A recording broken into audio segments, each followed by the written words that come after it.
Here in part two, we will be going over getting started with paper assignments and everything you need to do to set that up.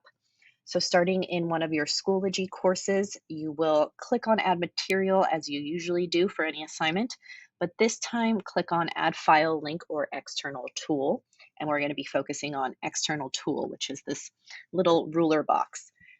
And then we have several external tools at this point, but you'll want to select Turn It In and enter an assignment title and leave all the other fields blank. If this is something you are scoring and not just turning in for the sake of reviewing similarity, then enable grading and whatever scores you enter will align to your gradebook. Click Submit.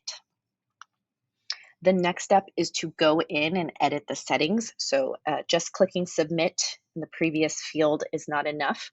You'll want to go in here and actually provide perhaps additional instructions. You can set the points here as well, and then this is where you set the parameters of the due date. So the start date is when it will be available for students to view within the window. The due date is when the assignment should be collected by, and then the feedback release is at what point do you want students to see their score. So you might want to wait until you are finished scoring all of them to release them, so give yourself ample time for that.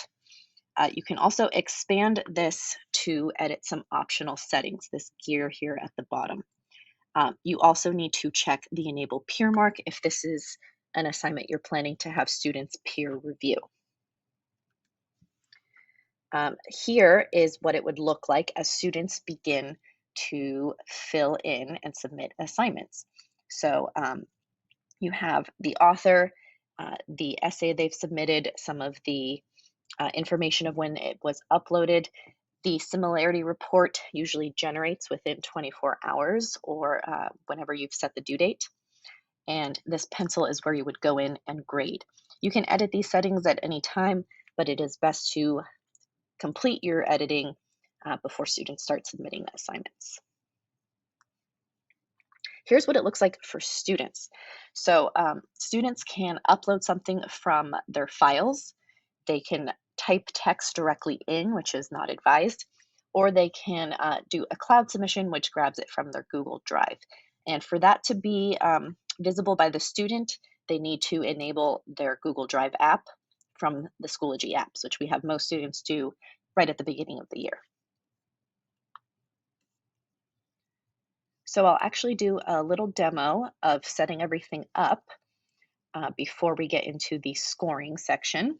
So as I did before, add materials, click on external tool, open that there.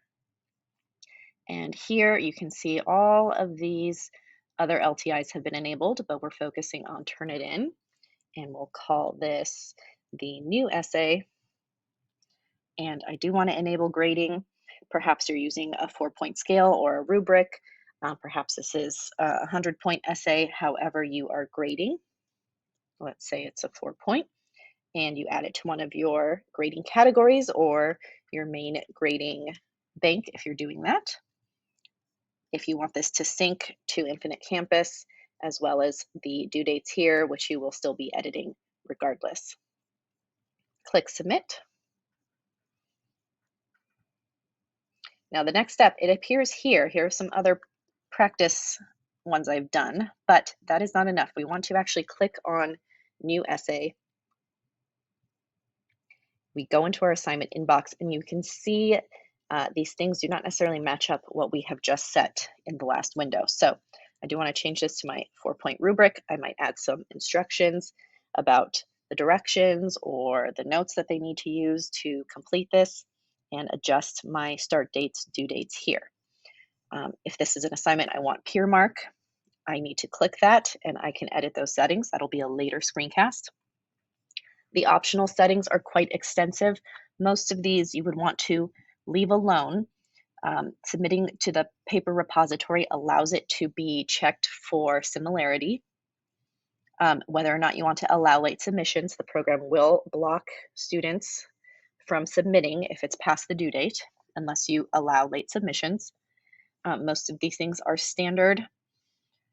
Here is whether or not you may want to attach a rubric. So you cannot attach a Schoology rubric, unfortunately, but you can attach a rubric that is either provided by Turnitin or something you've created in Turnitin, and we'll cover that more extensively later. So you can see they do have all these Common Core standard rubrics. Most of them are on a 5-point scale.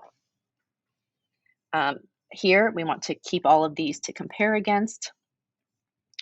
Perhaps exclude bibliographic material. And then you can set these as your default if you prefer. So that is the optional settings.